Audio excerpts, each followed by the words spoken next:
I have a small speaking gig on confidence. Oh, when snap. you guys, when you guys, he says, when you guys prepare for it, do you write it and polish it to where it doesn't sound like you're reading, or do you guys speak, record, and polish? Help. Is it like a recorded event? No, he's saying, okay, because he's got an event coming up, right?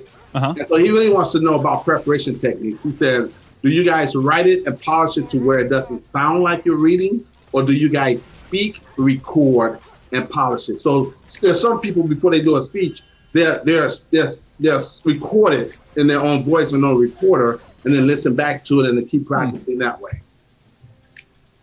And I think people have different techniques on how they present and do things. I can go first if you guys want me to. You guys can go first, and I can go last. Okay, because they're busy playing the game. That's why they want me to go for it. Okay, Erasmo, I like to do a thing called, I know this is going to be virtual. I'm pretty sure it's going to be virtual, but take it like it's real life. So know your speech inside and out. Know what you're going to say. Just know inside. So here, practice in the morning. First thing you wake up in the morning, set aside 30 to 45 minutes and practice it. And practice it in front of the mirror so you can know what you look like. So when you say certain words, you can see what they see. Number two, practice it right before you go to bed at night so it can be part of your subconscious mind. It becomes a part of you, becomes second nature. Third, practice it in front of a real life person. So it's almost like role playing. Practice it in front of a real life person. It becomes integrated. It becomes a part of you.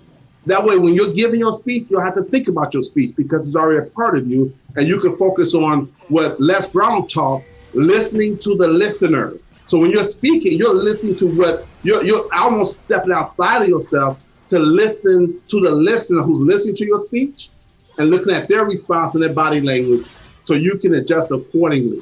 But you still have the framework and the gist of your speech and the body of your speech already a part of your being. That way, it's not separate from you. It is you, and so all your natural emotions will come forth because it is you. Become the speech, and you don't have to give the speech. I like that. I like that. So that's what has worked for me in the past. I agree. It is. You have to find your style. There's a lot of ways to do it. I would definitely recommend recording myself doing it. So whether it's practicing in front of a plant, your cat, your wife, your kids, before doing that, film it. Practice talking in front of it so you can watch it back. And you'll notice all sorts of things that need to be fixed immediately. Like you're going to hate it. You're going to film it. You're going to get nervous. You're going to watch it back and you're going to say, oh my God, I am going to bomb so hard at this event. That sucked. Oh, don't worry about it. That's okay. That's just phase one. You're going to keep practicing. You're going to keep practicing. You're going to keep getting better. You're going to keep filming. You're going to keep watching yourself and it will get better. Ooh, can I add some more? Can I ask what? Erasmo, I just thought you're part of movement makers. Erasmo, when is your speech? Because if your speech is going to be like in June or middle of May, dude, get on Instagram and practice your speech with other movement makers. You got a family. That's the beautiful thing about movement makers. We're a family. We're going to support you, encourage you. Get in front of us right now. Get on IG Live and practice your speech. You can practice 10 minutes of it or 15 minutes of it. Well, however long, if it's going to be 30 minutes, practice 10 minutes every day in front of somebody on IG Live. Okay. Okay. Go ahead, Evan. Sorry. No, that's the biggest thing. Like, no matter what you do, whether you want to memorize it, whether you want to just write some notes, you'll figure out, like, you could try multiple paths. You can know that if you memorize it, you're not going to go up and deliver it word for word from what you memorized anyway. So no matter how well prepared you are, you're not going to go and give up the exact thing that you practice. That's fine. But definitely be filming. Film, pretend like imagine you're actually talking to an audience, like they're right there in front of you, even though you're by yourself in a room, and then watch it back. And it's going to be the hardest thing to do at the beginning. But watch it back.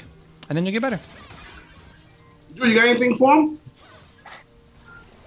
So I used to deliver, it was a day and a half long course. And honestly, like, besides like the morning jitters before like getting started, I wung it every single time. So don't follow my advice. What did you do? I wung it every single time. Not winged it, but wunged it. Okay. Yeah, I think winged it is better. No, isn't that the thing? Winged it? I don't know. I But he's doing winged it. past tense. They said wung. I never claimed to be an expert at the English language. Well, you're Drew, so I mean, if you said Yeah, it, but it's gotta be right. this probably is the past tense of wing, like one chunk tonight. Wing chunk tonight. Okay. But now, you say he wunged it.